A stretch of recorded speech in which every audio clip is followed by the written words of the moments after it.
अपने नाम कर लिया है।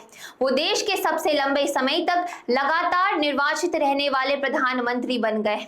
उन्होंने पूर्व प्रधानमंत्री जवाहरलाल नेहरू के कार्यकाल के 4,398 दिनों को पीछे छोड़ दिया है।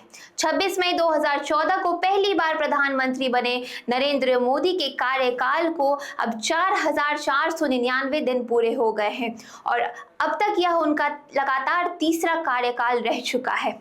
इसी बीच आज भारत मंडपम में एनडीए की एक बड़ी बैठक बिठाई गई है, जिसमें बीजेपी और कई सहयोगी दलों के बड़े नेता और कई राज्यों के उप मुख्यमंत्री और मुख्यमंत्री शामिल होंगे। इस खास बैठक में प्रधानमंत्री नरेंद्र मोदी विकसित भारत 2047, राष्ट्र केंद्र समन्वय विकास योजना और आम लोगों की जिंदगी आसान बनाने जैसे मुद्दों पर चर्चा करेगी। मोदी सरकार के लगातार 12 साल पूरी होने की वजह से इस बैठक को बेहद महत्वपूर्ण माना जा रहा है। अब सवाल आपसे है कि एक तरफ जवाहरलाल नेहरू के ऐतिहासिक रिकॉर्ड तो दूसरी तरफ नरेंद्र मोदी का नया कीर्तिमान। आपके हिसाब से देश के विकास और नेतृत्व के मामले में सबसे अच्छा और बेहतर प्रधानमंत्री कौन रहा है? कमेंट करके हमें अपनी राय जरूर बताएं।